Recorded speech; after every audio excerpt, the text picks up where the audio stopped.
el mal y el pecado sí aparecen en algunos lugares de la Biblia relacionados con el diablo y Satanás. Si haciendo un examen gramático del texto bíblico, Satanás y diablo son tan solo expresiones que naturales y normales en sus idiomas originales, que no exactamente tenían que ver con ningún ángel caído ni con el mal, sino que tienen que ver o tenían que ver con actitudes. Aprendimos que Satanás es adversario y Dios puede ser un adversario. Un ángel puede ser un adversario. Aprendimos que diablo es una palabra común que significa simplemente calumniador. Y en el texto griego del Nuevo Testamento podemos ver cómo la palabra diablo se aplica a personas que hablan mal de otras o a personas que dieron un mal testimonio de otros. Por ejemplo, cuando se habla de Judas Iscariote, ¿verdad? Cuando el famoso pasaje, cuando Jesús se expresa ante sus apóstoles y les dice, bueno, uno de vosotros es diablo. Y el texto del Nuevo Testamento es claro para decir de que se refería a Judas Iscariote. Ahora, ¿por qué se refería a Judas? Es porque Judas dio un mal testimonio del papel que Jesús estaba desempeñando como Mesías.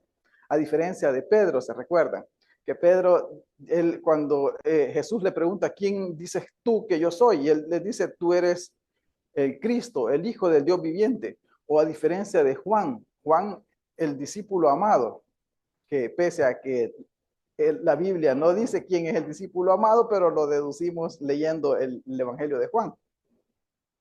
Pero ese discípulo que está en los últimos momentos de Jesús, en los momentos más agónicos, el discípulo amado está junto a él, que se sortea, trata de sortearse todo, trata de saltarse las autoridades romanas, trata de saltarse y trata de ver cómo en el día del juicio final él al menos está ahí donde Jesús lo puede ver. Y Juan, el discípulo amado, es el único que está a los pies de la cruz, a la muerte de Jesús. Estos discípulos que fueron testimonio, un buen testimonio de lo que significa seguir a Jesús, no fue reflejado en Judas. Judas fue a donde las autoridades les dijo, él no es el Mesías, lo voy a entregar. Esa actitud de decir lo que no era, esa actitud de dar un testimonio diferente al de la verdad, eso lo llevó a ganarse el título de diablo. Entonces podemos ver cómo Satanás y diablo representa circunstancias, representa personas, representa instituciones, todo aquello que representa una oposición. Pero no solo lo que representa una oposición a lo bueno, sino que también hay ocasiones en que se llama Satanás a alguien que representa una oposición a lo malo. La lectura que leímos ahora en Crónica 21, donde habla de Dios como Satanás, de David, porque está dejando que David desarrolle las intenciones de lo que quiere hacer y simplemente no interviene porque si Dios hubiera intervenido, ¿verdad? Pero quiere que David experimente, que conozca las consecuencias de lo que representa desobedecer. Dios se vuelve un enemigo porque no interviene en la decisión que ya un David ya había tomado para hacer el censo. Luego vemos cómo poco a poco la palabra Satanás en el Antiguo Testamento, diablo no lo encontramos en el Antiguo Testamento, diablo aparece solo en el Nuevo Testamento. Vale la pena mencionar que diablo sí aparece en el Antiguo Testamento, pero en la versión griega de la Septuaginta. Y cuando leemos la versión griega de la Septuaginta, la versión griega del Antiguo Testamento en griego, que es la Septuaginta, vamos a encontrarnos con una sorpresa que para aquellos que queremos profundizar, llena de bastante satisfacción, y es el hecho de que cuando leemos la Septuaginta nos damos cuenta que en todas aquellas ocasiones en que el Antiguo Testamento utiliza en hebreo la palabra Satanás, la Septuaginta utiliza la palabra diablo. Y entonces uno entra en un conflicto ahí, ¿verdad? Porque la Septuaginta utiliza la palabra diablo. Y lo que eso nos muestra en realidad es de que los traductores de la Septuaginta, quienes eran judíos, cuando tomaron el texto hebreo del Antiguo Testamento, tenían que buscar una palabra equivalente en el griego. Así como para cuando encontraron la palabra Seol, que es hebrea, para hablar del sepulcro, ellos tuvieron que buscar una palabra equivalente griego, que era la palabra Hades. Y entonces Seol, los traductores de la Septuaginta tradujeron Hades. Cuando encontraron la palabra Satanás, los traductores de la Septuaginta usaron la palabra diablo, que quiere decir que en el Antiguo Testamento, por ejemplo, no encontramos a Satanás relacionado con ningún ángel caído. No encontramos la frase o la palabra Satanás relacionada directamente con el mal. Que quiere decir que los traductores de la Septuaginta, quienes eran judíos, tampoco vieron en la palabra diablo una palabra que estaba relacionada con un ángel caído, porque ellos simplemente vertieron y cambiaron la palabra Satanás por diablo para representar lo que Satanás representaba en el Antiguo Testamento. ¿Ya? Entonces, y vemos que no hay ninguna alusión de ningún ser caído en el Antiguo Testamento. Ninguna.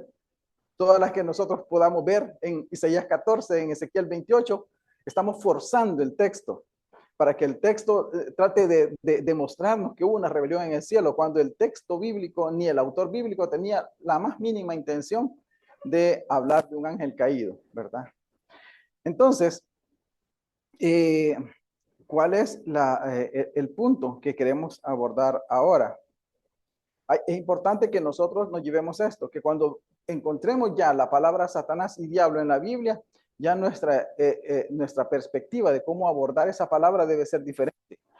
Ya no debemos de pensar en el hecho de que está relacionada con un ángel caído, sino que debemos de hacernos una pregunta. Y es, en esta ocasión, precisamente en este texto que estoy leyendo, ¿qué es o quién es Satanás aquí? ¿O qué es el diablo en esta ocasión? Aquí, precisamente en el texto que estoy leyendo. Por ejemplo, les voy a dar un ejemplo. En Mateo, Satanás aparece varias veces, pero aparece en 3 relatos. Aparece en la tentación, en Mateo 4, ¿ya? La palabra. Aparece en Mateo 12, hablando de cuando los fariseos se burlan de Jesús, que dice que por Beelzebú echa fuera a los demonios, ¿verdad? Y aparece en Mateo 16, cuando Jesús le dice a Pedro, quítate delante de mí, Satanás. Aparece 3 veces la palabra Satanás. Sin embargo, en las 3 ocasiones, la palabra Satanás significa algo completamente diferente y representa algo completamente diferente. ¿Qué va a pasar? ¿Y cómo debemos de abordarlo nosotros? Que Satanás y diablo depende del contexto. Depende de quién es o qué es Satanás y diablo, depende del contexto en el que estemos leyendo. Por ejemplo, en Mateo 4 es una forma literaria de abordar la naturaleza de Jesús, que lo impulsaba a pecar. En Mateo 12:26, cuando dice que Satanás no puede estar dividido contra sí mismo, es una alegoría a los fariseos. Y en Mateo 16, simplemente Satanás es un título dado a Pedro por el hecho de que se oponía a que Jesús subiera a Jerusalén, que no estaba malo que se opusiera, porque ir a Jerusalén, alguien que decía que era el Mesías, era para que durara una semana en Jerusalén y lo crucificaran. Entonces Pedro estaba previendo que eso iba a pasar con Jesús. Eso fue lo que pasó. Pero aún así, no estaba en los planes de Jesús, porque Jesús quería ser obediente, aun que eso le costara la muerte en Jerusalén, ¿verdad? Ahora, cuando hablamos del mal, el mal tiene que ver con el concepto de Dios y su creación. Una buena comprensión de Dios nos llevará a razonar de forma correcta sobre el origen del mal. Y un estudio sobre el origen del mal responde a la pregunta. Primero, debemos de responder, ¿verdad? ¿Existe el mal? ¿Cómo definimos el mal? Cuando vemos que recibimos daño a la integridad humana, hay mal. Hay actitudes o eventos que dañan la integridad del ser humano en general, dañan mi integridad y dañan la integridad de los demás. ¿Ese mal de dónde viene? Es la pregunta que nos tendríamos que hacer. ¿De dónde proviene el mal? ¿Es Dios responsable del mal? ¿Es Dios el origen del mal? ¿Es el hombre quien causa el mal? ¿Es el producto de una realidad donde 2 fuerzas combaten entre sí y nosotros simplemente estamos en medio producto de este desacuerdo que existen entre 2 grandes fuerzas de las cuales nosotros no tenemos el control? ¿De dónde es que procede, dónde procede lo malo? Y nos damos, y vienen más preguntas. Por ejemplo, viene una gran lluvia o viene una pandemia. Fue el ejemplo más claro. Viene una pandemia y de repente muchos de personas que son buenas, personas que existen en la iglesia, personas que tienen un conocimiento de Dios y que han dedicado su vida a Dios, mueren. ¿Y este mal de dónde viene? Pero también hay personas que mueren producto de la delincuencia. Hay personas que sufren producto de las decisiones nuestras, que es otro tipo de mal. ¿De dónde viene cada una de estas circunstancias? ¿De dónde proviene este mal que nos afecta? Y para eso tenemos que comprender tres aspectos principales acerca de Dios. Y quizás cuando hablamos de Dios tenemos que tener claro tres conceptos. Cuando nosotros hablemos de Dios tenemos que tener claro tres conceptos principales.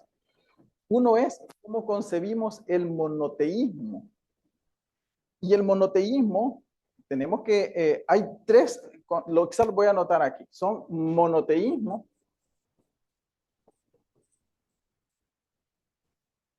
hay dualismo y hay politeísmo. Son tres maneras de ver la divinidad. Y lo que debemos de aclarar antes de comprender el mal es primero el concepto que tenemos de Dios en la Biblia. ¿Qué es lo que dice la Biblia acerca de Dios? En el pasado estaban estas tres definiciones acerca de Dios. Ahora, ¿qué es lo que dice la Biblia? Y cuando hablamos de monoteísmo, estamos hablando de un monoteísmo puro. No estamos hablando de un Dios que existe en medio de otros dioses. ¿Verdad? Eso es politeísmo.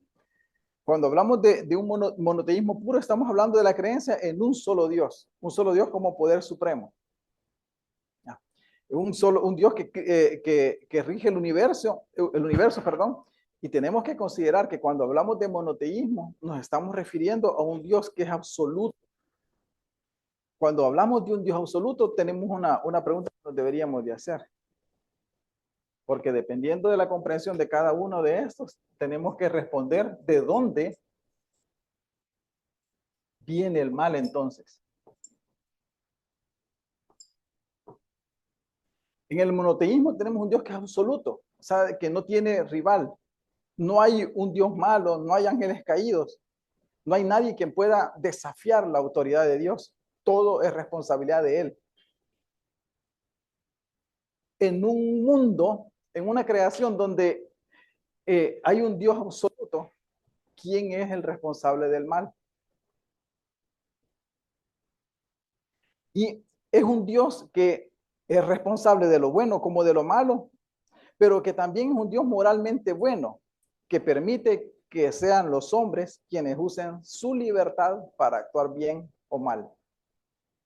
Esa es la diferencia en una creación monoteísta, donde Dios ha creado personas a su imagen con la capacidad de decidir entre el bien y el mal. Y en ese caso, el mal, en un monoteísmo, es responsabilidad de las personas, de la decisión de las personas que deciden romper las reglas establecidas para mantener el orden.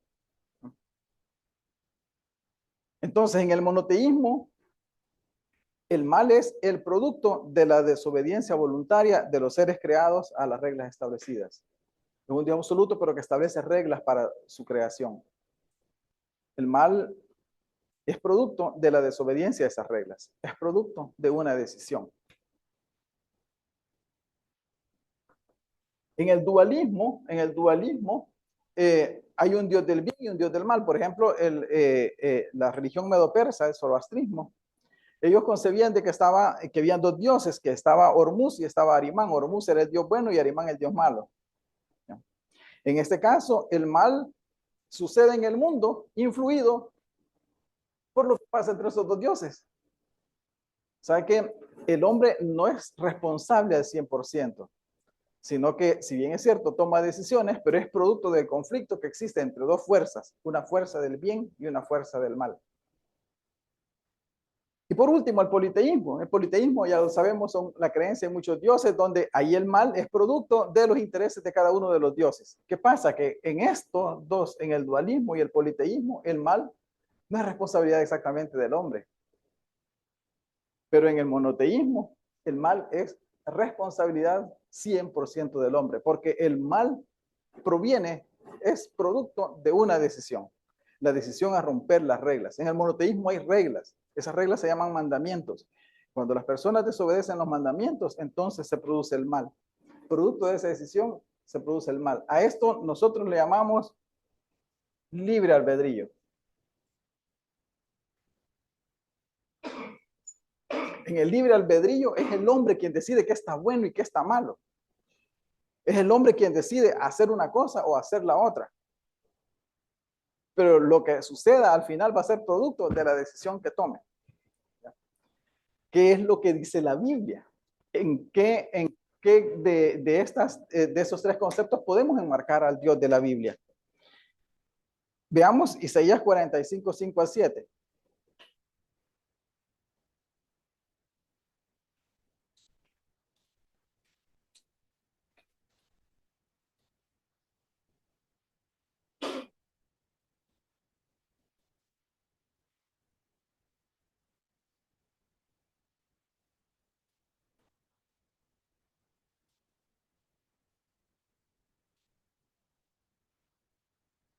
Isaías 45, 5 al 7.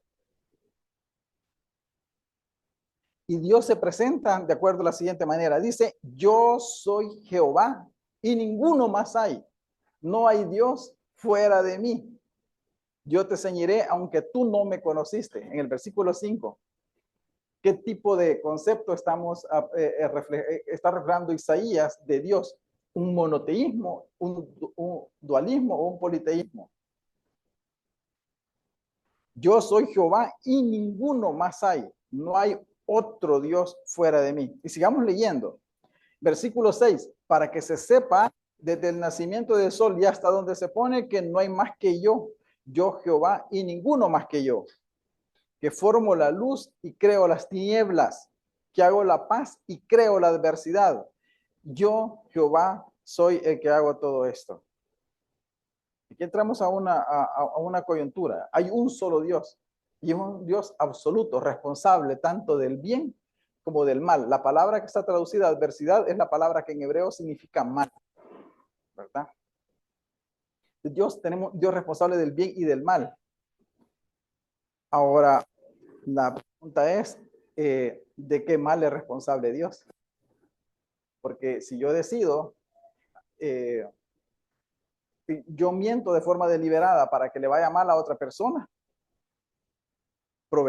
se estará refiriendo Isaías 45 a ese mal que Dios hace. Recuerden de que en el monoteísmo el mal es producto de una decisión. Quizás para responder esa pregunta nos vamos a ir a Deuteronomio 28, 22 a 59. Perdón, solo Deuteronomio 28, 22.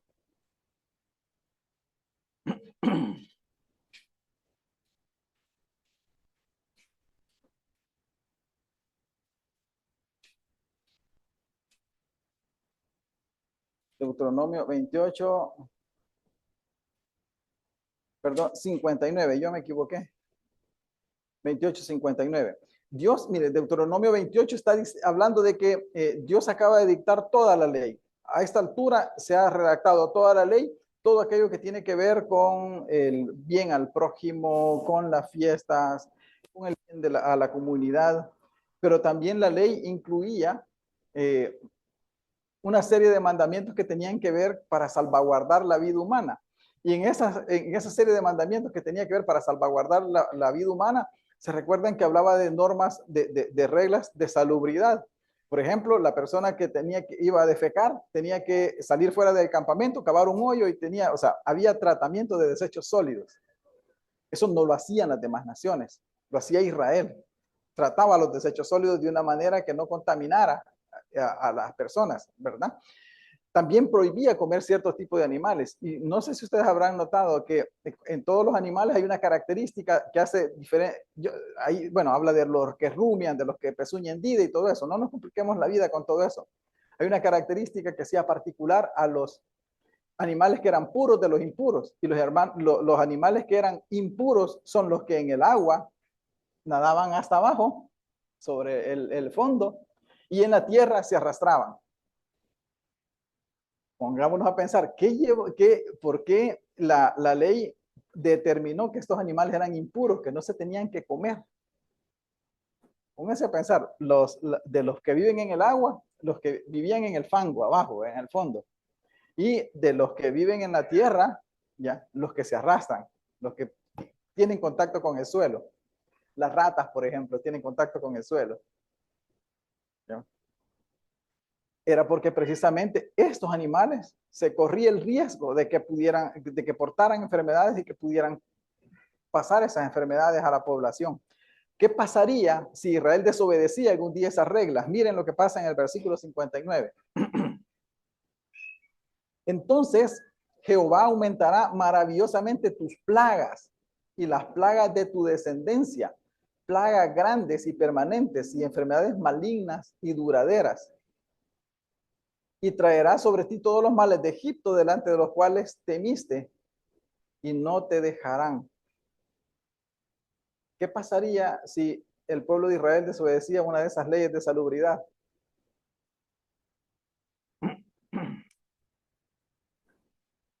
Dice que Dios iba a traer todas esas plagas.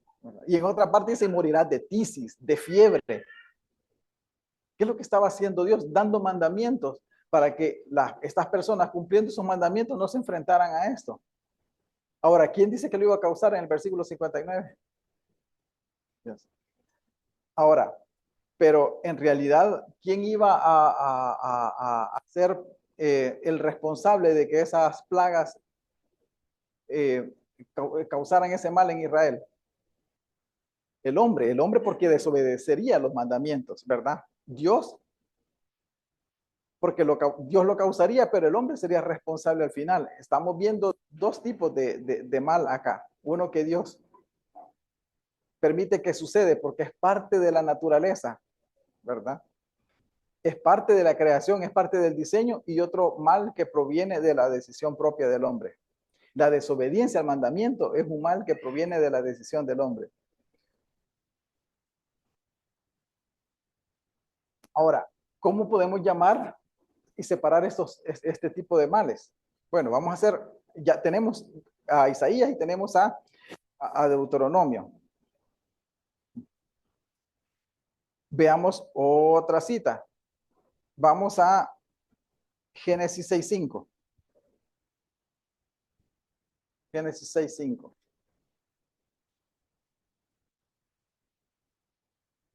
Un famoso versículo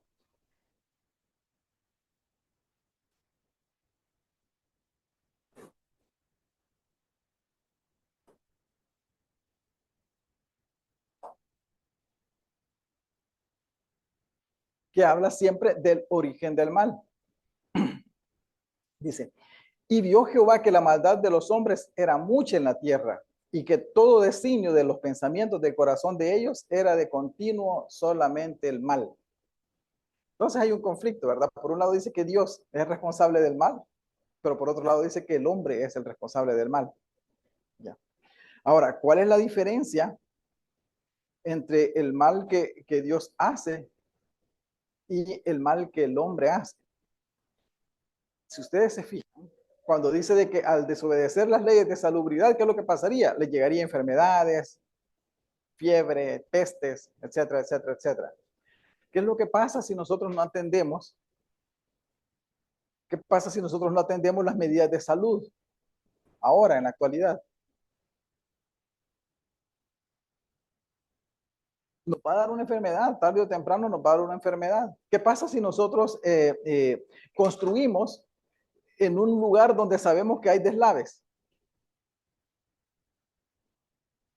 Tarde o temprano va a llover y vamos a quedar soterrados. Ese mal, ya, ese mal es el que proviene de Dios. Pero de cómo proviene de Dios. No es que Él quiera que haya un deslave y la persona muera. No es que Dios quiera que haya enfermedades. Si no, no estuviera el reino, ¿verdad? No es que Dios quiera que haya enfermedades y que alguien se muera de una enfermedad. No. Eso es así porque es parte del diseño divino. Nos afecta porque nuestra naturaleza humana tiene limitaciones y no puede enfrentar ese tipo de amenazas. A eso, ese es el mal natural.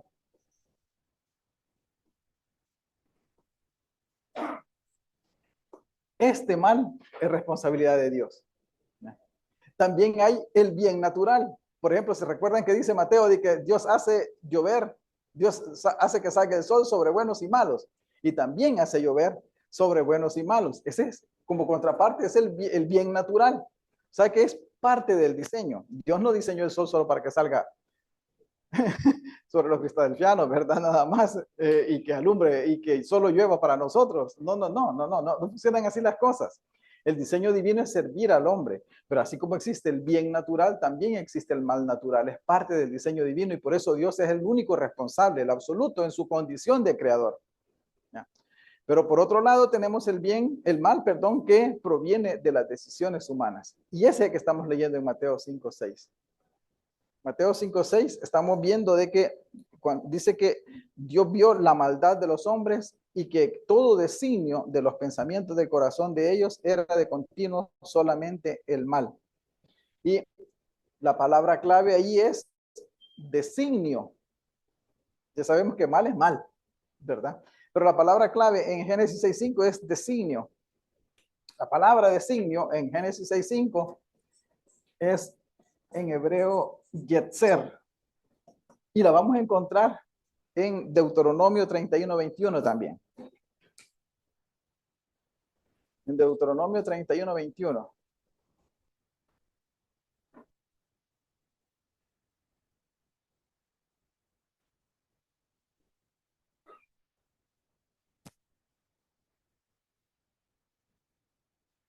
Deuteronomio 31:21.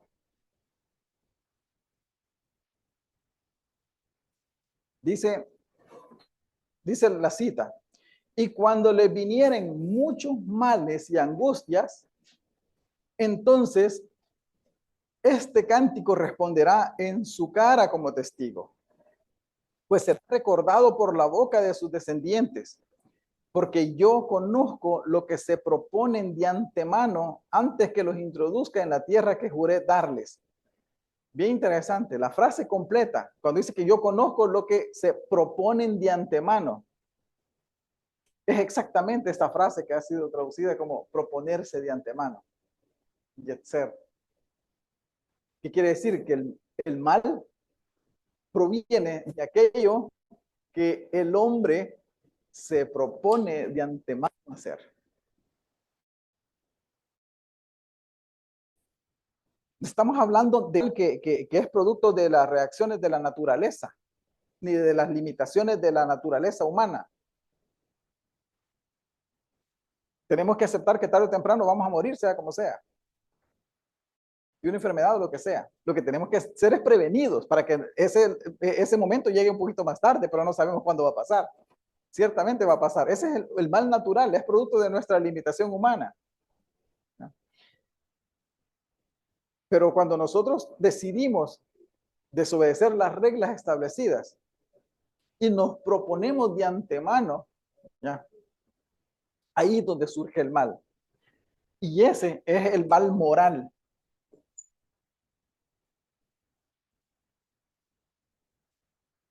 Eso no es responsabilidad de Dios, ese mal. Ese mal proviene de dentro del corazón del hombre, proviene de los designios del corazón. Así como existe el mal moral, también existe el bien moral. El bien moral es, ¿cuál es el bien moral? Si tiene que ver con nuestra decisión, amar al prójimo tiene que ver con nuestra decisión. Ese es bien moral. Eso no es bien natural, ¿verdad? Pero hacerle mal a mi prójimo no es mal natural. Ese es un mal moral. Ese proviene de nuestro corazón. Y nosotros somos responsables de ese pecado. ¿Qué quiere decir? Que es ético. O sea, si es parte de una decisión, el origen del mal es ético. Y si el origen del mal es ético, es humano. Y no es de ningún espíritu ni de nadie. ¿Ya? El origen del mal es puramente humano. ¿Y saben quién fue el gran ejemplo acerca de cómo manejar el libre albedrío? Fue Jesús. Veamos Juan 10, 17 al 18.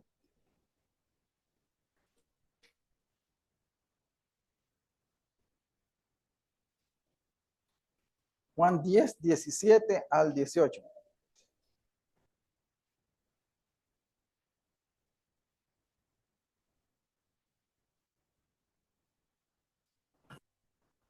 Juan 10, 17 al 18. Dice Juan 10, en el versículo, por eso me ama el Padre, porque yo pongo mi vida para volverla a tomar. Nadie me la quita, si no tengo poder para ponerla y tengo poder para volverla a tomar. Este mandamiento recibí de mi Padre. Bueno, la pregunta que le voy a hacer es que cómo interpretaríamos de manera superficial o de manera preliminar este versículo. Pero antes de preguntarles cómo la interpretarían de manera preliminar, deben de saber de que en Juan nada es lo que parece, ¿verdad? Uno de los principios para leer Juan es que debemos de conocer de que desde el principio de Juan hasta el final, Juan está lleno de símbolos y de metáforas que pretenden transmitir un mensaje más profundo, ¿verdad? Que los judíos no comprendieron y que muchas veces nosotros también no comprendemos. Ahora que ya sabemos que en Juan nada es lo que parece, pensemos, ¿qué normalmente pensaríamos al interpretar el versículo 17 y el versículo 18?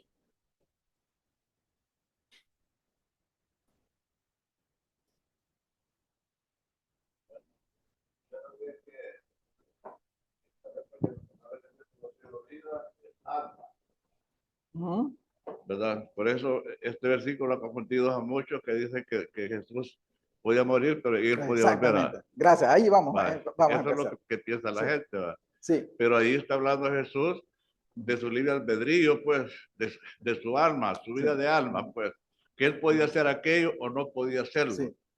O sea, puedo hacerlo o no hacerlo. Dejar de hacer esto o volverlo a hacer. O sea, yo siempre he interpretado que es de libre albedrío que está hablando de Jesús. Muchas gracias, Aristides. Y ahorita lo vamos a ver. Gracias por la opinión. Ahí vamos. Dicen, hay dos aspectos interesantes que debemos de considerar. Que Dios lo ama porque pone su vida para volverla a tomar. Uno. Si estuviera hablando del poder de Jesús para morir y de volver a resucitarse él mismo, ¿por qué Dios lo va a amar por eso? Si es parte de su naturaleza divina, en teoría. Dos, dice que tiene un mandamiento que cumplir al final. Ya. Entonces, no se está refiriendo a que tiene poder para poner su vida y volver a resucitarse él mismo, como normalmente se pudiera interpretar. Él en el versículo 18 está diciendo, nadie me la quita, sino que yo mismo la pongo. Tengo poder para ponerla y poder para volverla a tomar. Y de nuevo, ¿cuáles son las palabras claves en el versículo 18? Y las palabras claves son quitar, ¿ya? Y poder. Las palabras quitar y poder. ¿A qué se refiere con quitar y a qué se refiere con que él tiene el poder de hacerlo? Y la palabra que en el griego original, en Juan 18, se traduce como quitar es airo. Así. Y se preguntarán, bueno, ¿y por qué René está poniendo estas palabras que ni entendemos? Miren, no hay necesidad de que las comprendamos, pero sí lo que está detrás del texto es importante. La palabra que está detrás de la palabra española con la que se ha traducido quitar, sí puede significar quitar, ¿verdad? Pero también puede significar cuando alguien lo llevan en brazos, cuando alguien va ¿se recuerdan cuando el caso ejemplificante es cuando, se recuerdan cuando Jesús estaba en su casa y alguien le abrió el techo, ¿verdad? Y le bajó un paralítico. Entonces, él le dice, toma tu cama y vete, ¿verdad? Cuando él levanta la camilla y se la lleva, o sea, la camilla no va sola, alguien lo lleva, ¿verdad? Es exactamente la misma palabra que está traducida aquí como quitar. Ya. O sea, lo que Jesús está diciendo es que nadie me está llevando. Ahorita termino la idea. Nadie me está llevando, ¿verdad? Y la otra palabra clave es poder. Poder en griego es la palabra exousia. ¿Y saben cuál es el otro significado de poder? Es de libertad. Veamos 1 Corintios 8:9. 1 Corintios 8:9.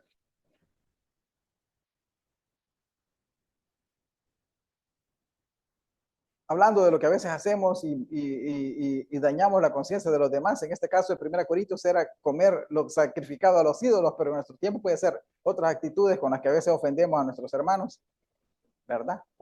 Dice el versículo 9, 8:9, 1 Corintios 8:9. Pero mirad que esta libertad vuestra no venga a ser tropezadero para los demás. La palabra que se ha traducido libertad ahí es exactamente exousia. ¿Qué quiere decir? Que en Juan 10, versículo 18, Jesús está diciendo, ¿saben qué? Nadie me está llevando, yo voy por mi propia voluntad. Tengo la libertad para decidir morir o decidir no hacerlo. Eso es lo que está diciendo Jesús. Y vamos a ver la pregunta. ¿Jesús tenía esa libertad para decidir? Pese a que él había sido escogido para ser el Mesías. Sí, él podía decidir no serlo, ¿verdad? Y quizá la historia hubiera sido diferente, pero él tenía la libertad para decidir morir o no morir, decidir hacer la voluntad de Dios o no. Por eso es que dice de que por eso lo ama el Padre, porque él ha tomado esa decisión. Nadie lo lleva ni lo obliga, ¿no? Él va de su propia voluntad. Ok, vamos la caída en el Edén es complicada. ¿Se recuerdan de que después de que pecan, ¿verdad? Después de que comen del árbol y sucede el engaño de la serpiente y todo eso, ellos se esconden. Y ahí, ahorita voy, Oscar. Y allí tenemos, uno se pregunta, ¿qué hubiera pasado después de la caída? Porque en el caso de Jesús, él decidió no hacer las cosas, decidió no hacer mal. Pero ¿qué pasa en el caso de Adán, que decidió hacer el mal, que decidió desobedecer? Por ejemplo, cuando llega y su esposa acaba de comer del fruto prohibido, ¿podía Adán todavía salvar la situación? ¿Cuál era la pregunta que Adán tuvo que haberse hecho en ese momento? ¿Qué tuvo que haber hecho Adán en ese momento al ver que su esposa ya había comido del fruto que Dios les había mandado que no comieran? ¿Perdón? Ah, primero no tenía que hacerlo él, ¿verdad? Sí, pues sí, ahí primero no tenía que hacerlo él. Segundo, él tenía que haber dicho, bueno, voy a preguntarle a Dios, tenía que fungir como el sacerdote de su familia. Iba a ir a preguntarle a Dios, Señor, mi esposa acaba de pecar, ¿verdad? ¿Qué vamos a hacer ahora? Dime, ¿qué puedo hacer yo por ella? ¿Y cómo puedo salvarle la vida? Pero Adán come, ¿ya? Adán come de nuevo. Y come con su esposa. O sea que terminó de completar el capítulo, ¿verdad? Come con su esposa, pero dice que se da cuenta que está desnudo. Y estar desnudo es una paradoja, ¿verdad? Porque no podemos ocultarnos de Dios. Pero veamos la trama que nos presenta el autor del Génesis. Y nos muestra de que Adán y Eva se esconden en el jardín. Cuando hoy Dios a la brisa del día dice que se pasea por el jardín y Adán y Eva se esconden. Cuando Dios les pregunta, ¿dónde estás? ¿Qué es lo que el hombre responde? ¿Cuál es la frase con que el hombre responde?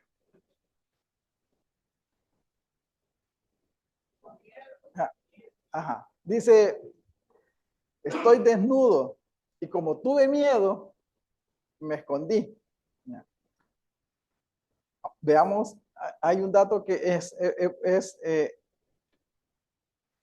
importante que lo veamos y vamos a Génesis 3.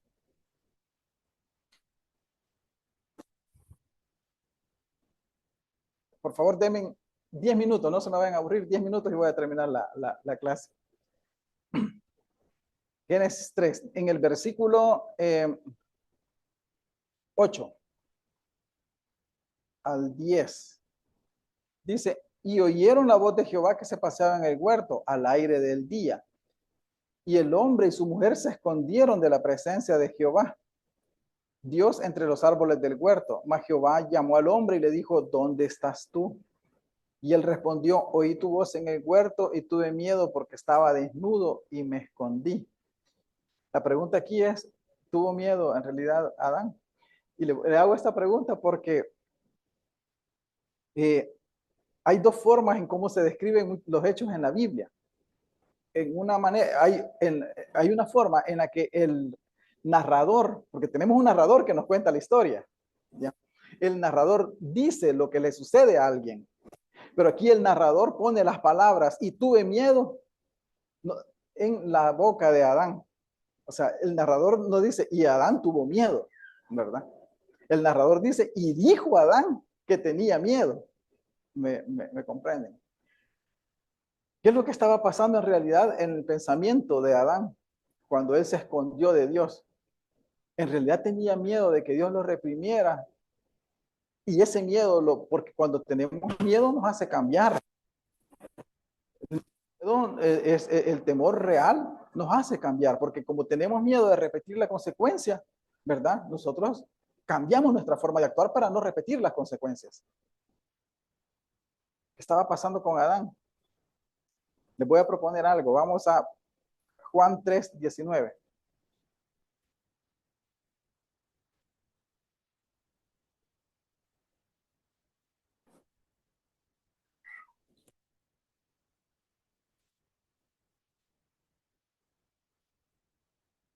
Juan 3:19 al 21. Juan 3:19 al 21. Y se han fijado de que dice que está hablando de nacer de nuevo. Esa es la discusión de Jesús y Nicodemo. Y estamos hablando de Juan que está hablando, comparando la vida espiritual como la creación misma. O sea que Juan al principio es un paralelo entre la creación y los aspectos morales, la vida nueva. Miren el versículo 19. Y esta es la condenación, dice el versículo 19. Que la luz vino al mundo y los hombres amaron más las tinieblas que la luz, porque sus obras eran malas. O sea que se recuerdan que hay un detalle, Dios caminaba a la brisa del día, ¿verdad? Era de día, pero ellos deciden esconderse entre los árboles del jardín. El símbolo que rescata Juan.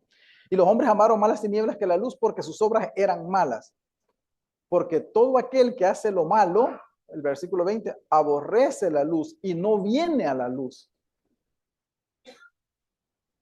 para que sus obras no sean repetidas. Mas el que practica la verdad viene a la luz para que sea manifiesto que sus obras son hechas en Dios. O sea que Adán está ante otra oportunidad de volverle a decir a Dios, fíjate que también pequé yo, ¿verdad? O sea, ¿y ahora cómo hacemos? ¿Cómo rescatamos y cómo mejoramos esto? Lo que él no estaba mostrando la actitud para cambiar tampoco. Estaba pensando que iba a echar la culpa de todo esto y seguir haciendo lo que ya había empezado a hacer. Y esa es la diferencia con Jesús. Romanos 5 nos dice que por un hombre entró el pecado y por el otro, y por ese pecado la muerte, ¿verdad? Pero por un hombre entra la salvación. Y esa es la realidad que nosotros vemos en Génesis. Y esa es la realidad del ser humano, donde nosotros nos escondemos de Dios. Y esa es la paradoja. No nos escondemos porque estamos desnudos delante de Él. Pero esa desnudez nos hace olvidarnos de Él. Lejos de que nos debería de causar temor, la desnudez nos hace olvidarnos de Dios y actuar como que si Él no nos viera. Y preferimos escondernos entre los árboles del jardín y actuar como nosotros queremos y no ir a la luz para que nuestras obras no sean reprendidas. No queremos que nadie nos diga lo que tenemos que hacer. Y ese es el contrapeso que marca Adán con Jesús. Que él por voluntad propia, él decide obedecer los mandamientos de Dios. Entonces nos vamos a saltar hasta Primera de Juan 3:8 al 10, para ir concluyendo.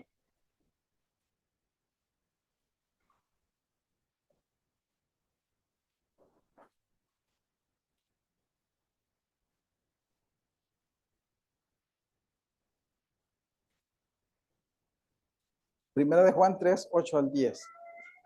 Y hablábamos de que Satanás y diablo son palabras que están relacionadas, no siempre están relacionadas con el pecado. Pero ahorita vamos a ver al menos una cita de las 5 o 6 que están en el Nuevo Testamento en la que sí, la palabra diablo sí está relacionada con el pecado. ¿Por qué? ¿A qué se refiere? Si ya sabemos que diablo es una palabra común en el Nuevo Testamento, en el griego, que significa simplemente calumniador y habla de la gente que anda diciendo cosas que no debe. ¿Por qué en esta cita que vamos a leer está relacionada con el pecado? Veamos Primera de Juan 3, 8 al 10. Primera de Juan 3, 8 al 10. Dice, el que practica el pecado es del diablo, porque el diablo peca desde el principio. Para esto apareció el Hijo de Dios, para deshacer las obras del diablo.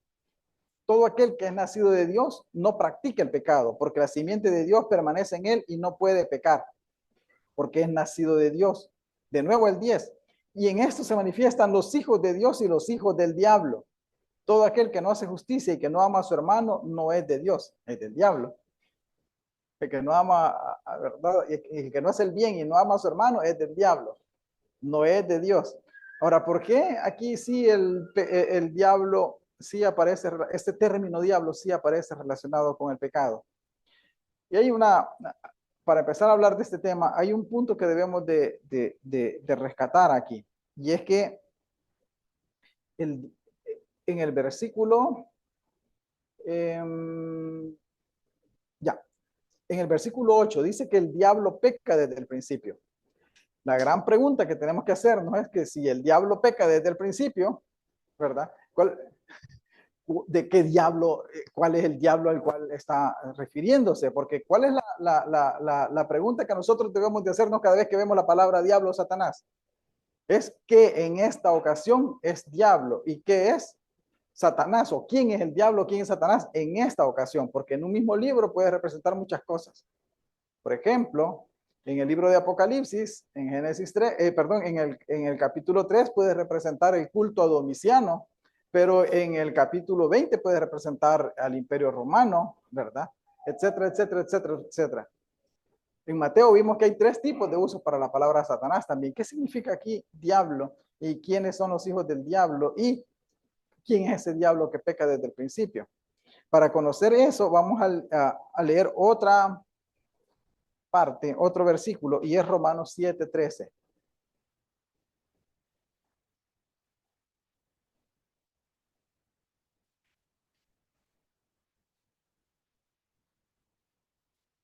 Romanos 7:13.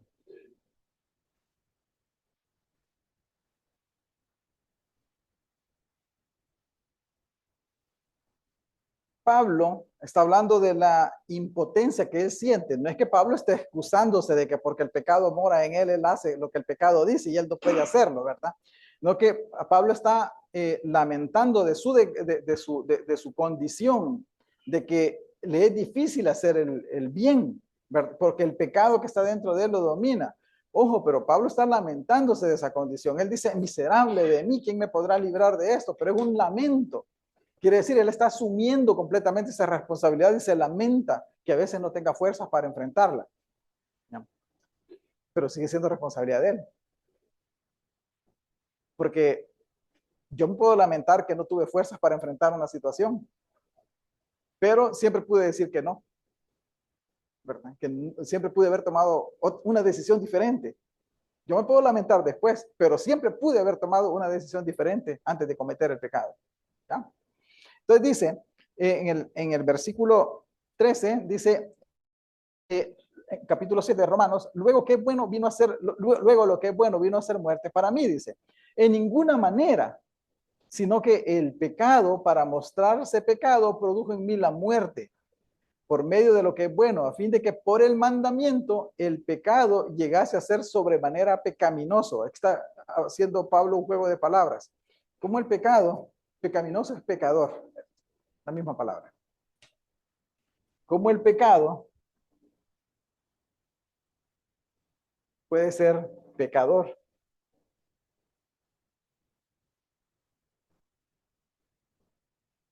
Si el pecado es algo abstracto, algo que no existe materialmente, ¿verdad? Solo podemos ver las consecuencias. La muerte es algo abstracto, por ejemplo. No existe algo material, ¿verdad? Solo podemos ver las consecuencias. El hambre es algo abstracto.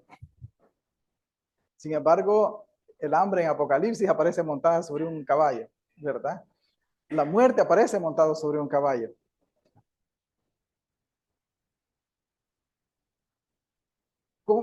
Si algo abstracto se le atribuyen, ¿quién sí puede pecar? El hombre, el ser humano puede pecar. Las personas pueden pecar. Si a algo abstracto se le atribuyen características de un ser humano, ¿cómo se llama esa figura?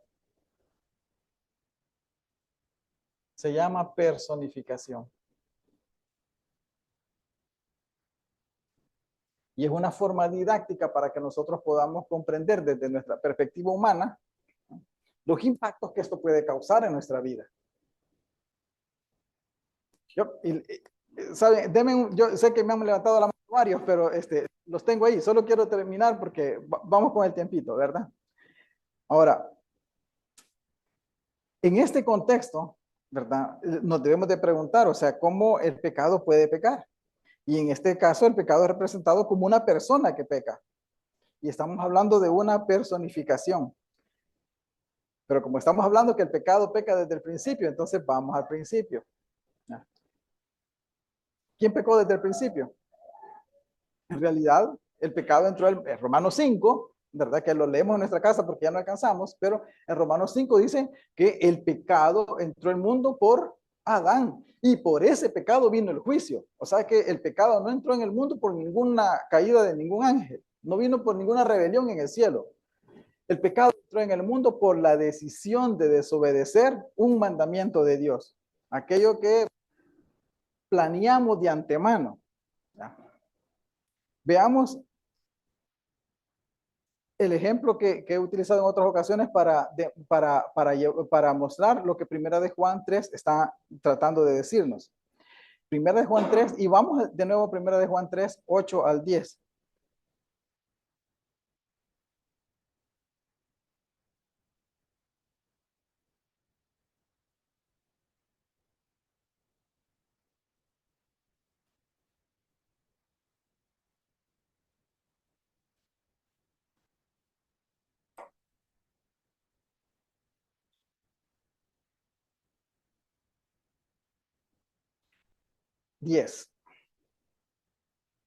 Dice,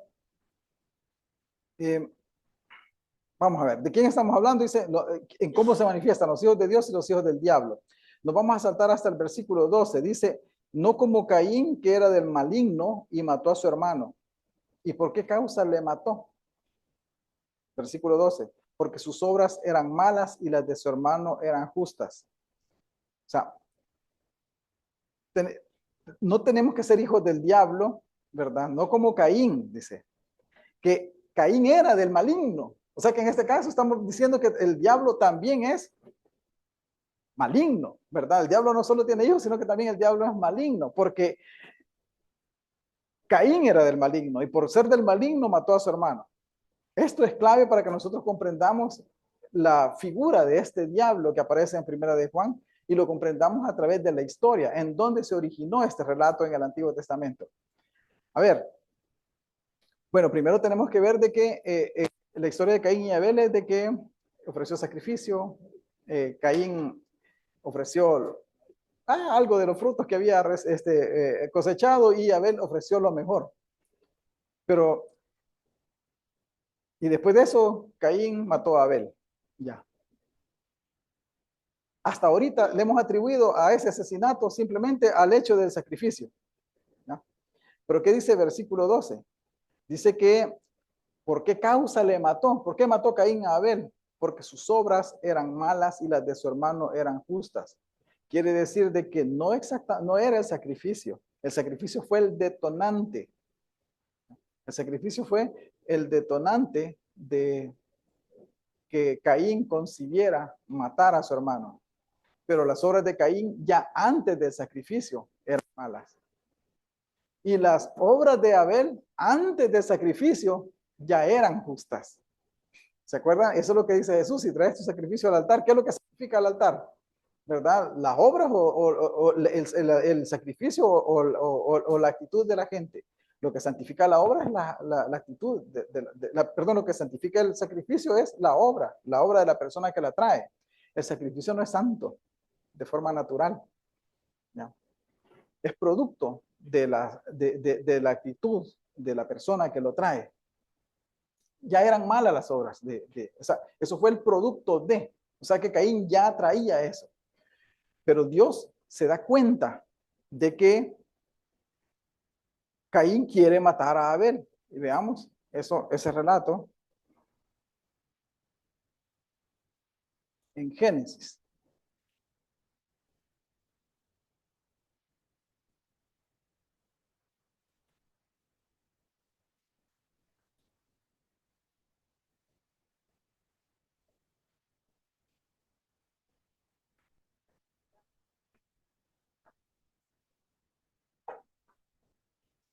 Sí, exactamente.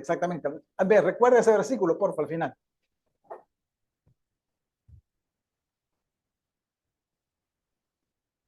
Entonces, en una de estas pocas ocasiones en que el diablo está relacionado con el mal, es en primera de Juan 3, del 8 al 10. Y no solo dice que tiene hijos, sino que también se describe como el maligno. El diablo es maligno. Ya. La pregunta es, ¿cuál es ese diablo maligno, verdad? Pero tenemos el beneficio o la suerte de que el escritor de Juan nos pone un ejemplo. Y ese ejemplo es Caín, ¿verdad? Caín servía a ese maligno. Veamos entonces la historia de Caín. Y en Caín, en Génesis capítulo 4, versículo 7.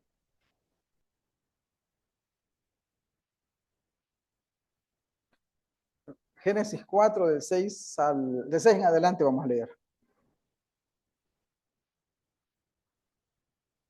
Génesis 4, del 6 en adelante. Vamos a ver, dice, entonces Jehová dijo a Caín, ¿por qué te has ensañado y por qué ha decaído tu semblante? Si bien hicieres, ¿no serás enaltecido? Y si no hicieres bien, el pecado está a la puerta. Con todo esto, a ti será su deseo y tú te enseñorearás de él. ¿Cuál es el conflicto o a quién está enfrentando Caín en este momento? ¿Qué es lo que Dios le dice a Caín? ¿Qué es lo que está pasando en este momento con Caín? ¿Dónde está la serpiente, por cierto, a esta altura? La serpiente que engañó a Adán y Eva. Ya se murió, ¿verdad? Ya a saber dónde está ahorita, ¿verdad? O sea, no estamos hablando de un tentador externo acá. Estamos hablando de algo que está naciendo de muy dentro del corazón de Caín. Y Dios sabe, y Dios en su amor, ¿verdad? Se acerca todavía. Y no solo en el amor a Abel, amor a Caín. Y todavía le dice, si bien hicieres, no serás enaltecido. No te voy a perdonar. Yo te voy a recibir entre mis brazos, ¿verdad? Si vos te arrepentís, ¿ya? Pero si no, el pecado siempre va a estar allí, esperando que vos le des chance para entrar.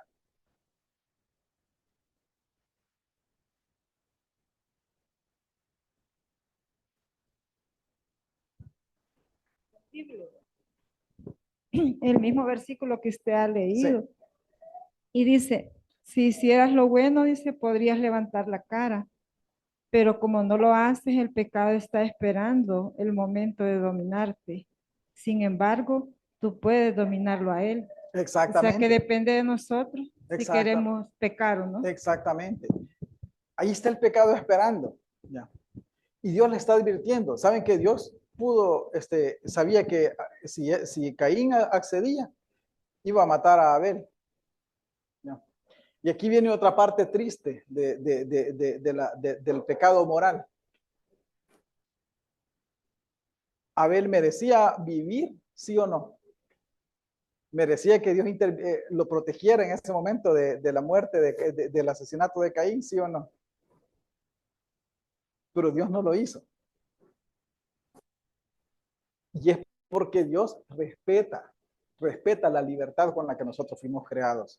No obligó a Caín a no matar a Abel. Le recordó que matar estaba malo.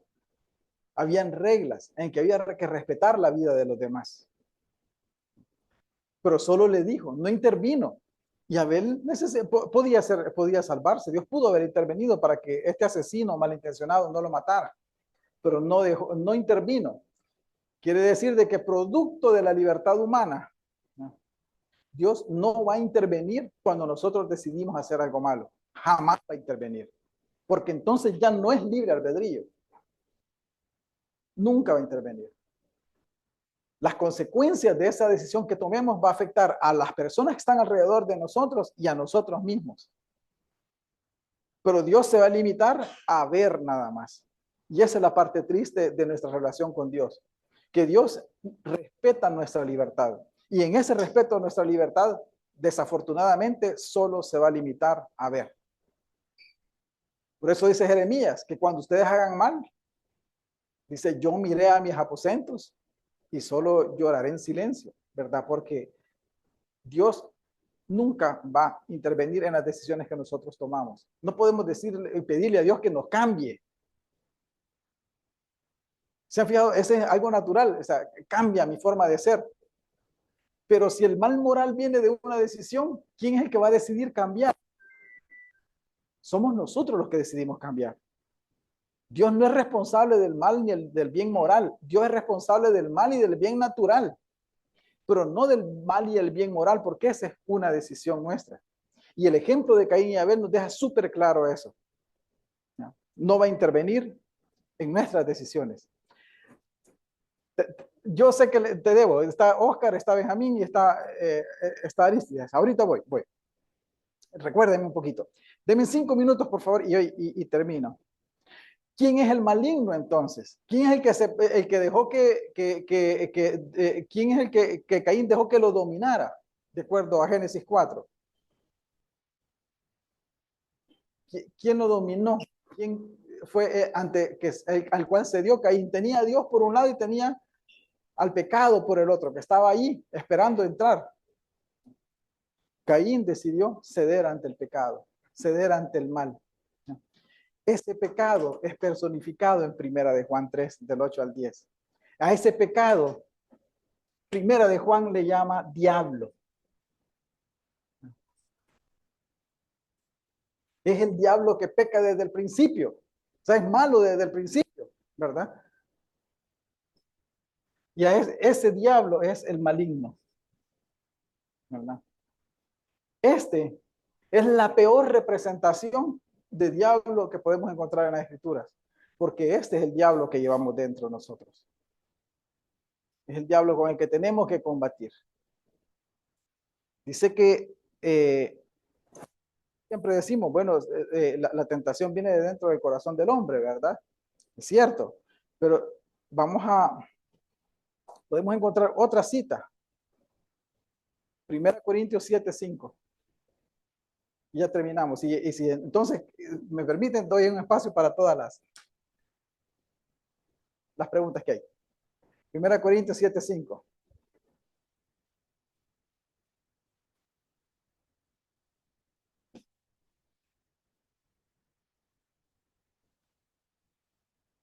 Primera Corintios 7:5. Hablando de, bueno, el título lo dice, problemas del matrimonio, ¿verdad? No nos vamos a complicar la vida ahorita en ese tema. Es un tema que viene más adelante. Pero bueno, ahorita dice, versículo 5, no os neguéis el uno al otro, a no ser por algún tiempo de mutuo consentimiento para ocuparos sosegadamente en la oración. Dice, consejos para la pareja. Volved a juntaros en uno para que no os tiente Satanás a causa de vuestra incontinencia. ¿Qué hace Satanás acá?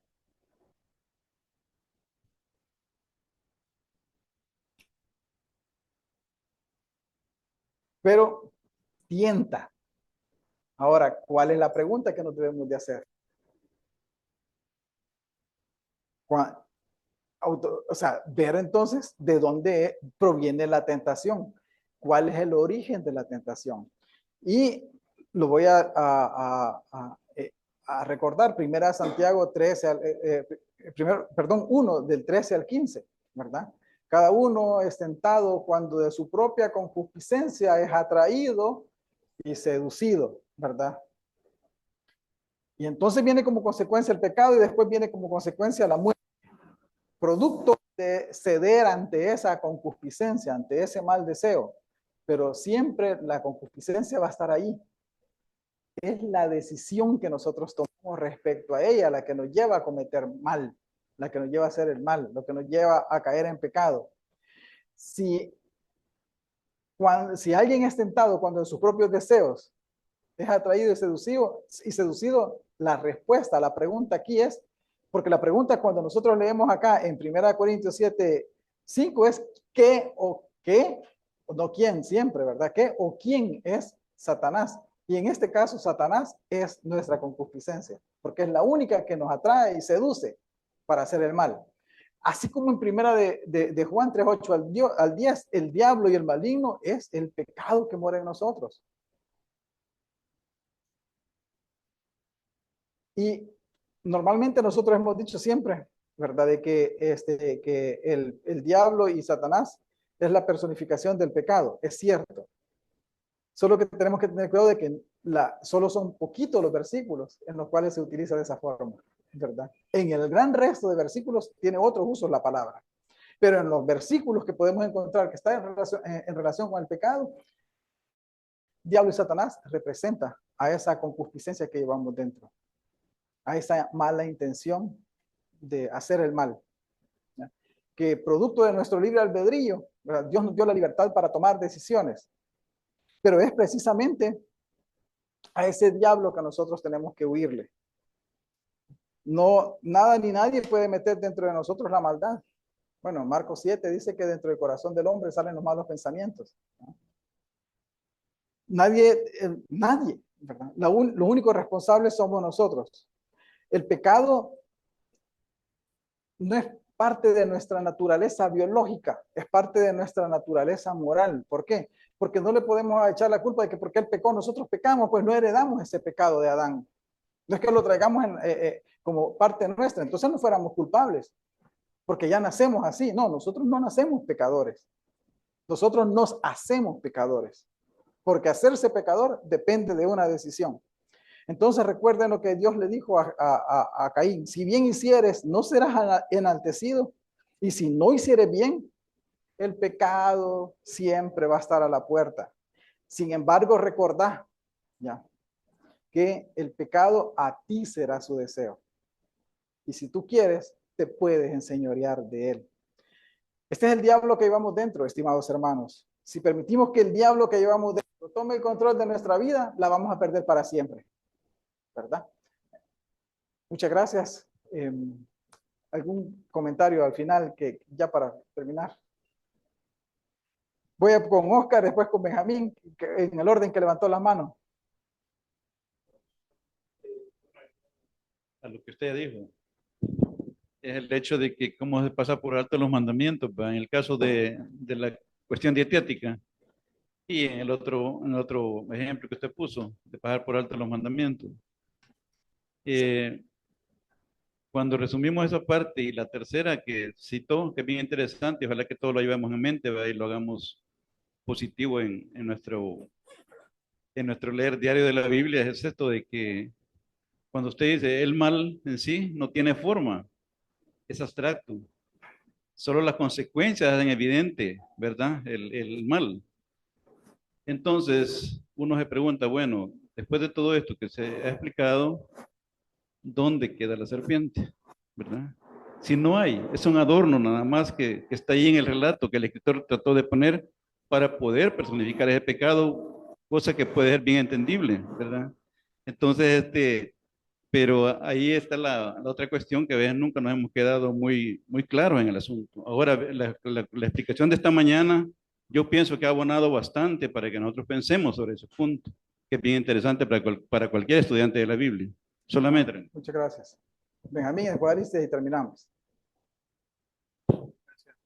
Hola, y con base a la ponencia, al detalle, como bien dice el hermano Oscar, que ha realizado, ¿verdad?, el origen del mal.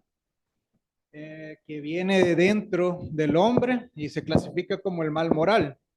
Y está el otro que es el mal natural, que viene de parte de Dios. Y tú mencionaste que Dios a veces queda como espectador. Entonces, en este caso, la pregunta viene, ¿cómo lo clasificamos o interpretamos digamos, en los eventos cuando dice que Dios endureció el corazón de Faraón? Y en el otro, cuando dice que Dios envió un espíritu malo para atormentar a Saúl. Sí, sí. En el caso de cuando dice que Dios endureció el corazón a Faraón, le voy a poner otro caso, es como cuando había un propósito, pero hay que considerar que cuando dice que Dios hace algo es porque permite que algo en la manera en cómo está diseñado suceda. Te doy un caso. El caso de David, cuando David hizo un censo, dice que Satanás incitó a David para que hiciera un censo. Por el pasaje paralelo sabemos de que Dios es quien incita a David para hacer un censo.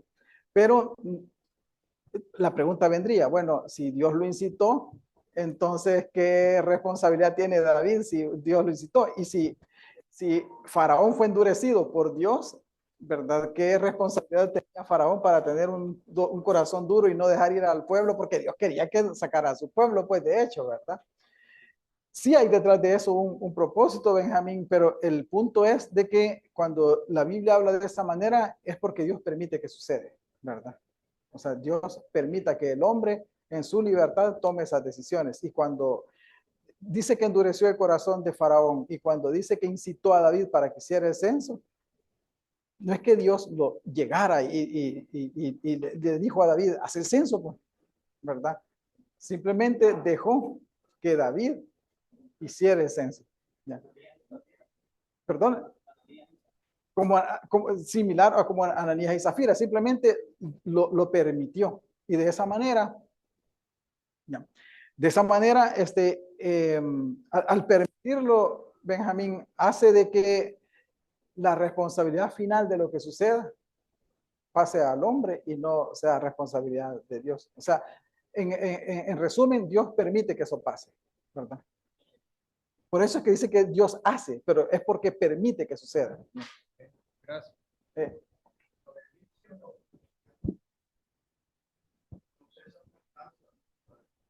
Faraón quisiera que Israel saliera libre. Era una enseñanza aún para el pueblo de Israel, ¿verdad? El Sí. Dios Todopoderoso, el que da las plagas. Entonces endureció el corazón para darse a conocer tanto para los egipcios como para los Sí, sí. israelitas. Y hay otro detalle, no es que permanezca de espectador, simplemente de espectador, ¿verdad? Porque hay un plan trazado. Y el plan trazado es de que las enfermedades desaparecerán, la maldad, ¿verdad? Nadie volverá a ser mal en mi santo monte, dice Dios. O sea, el plan trazado es que todo esto va a desaparecer en el reino, ¿verdad? O sea, sí hay, no es que esté simplemente de espectador, pero lo de espectador se limita a las acciones y decisiones que se toman, pero no al plan trazado para redención del hombre al final de la historia, ¿verdad? Arístides, y terminamos. Un poquito, ya se nos fue. La teoría dice pues, que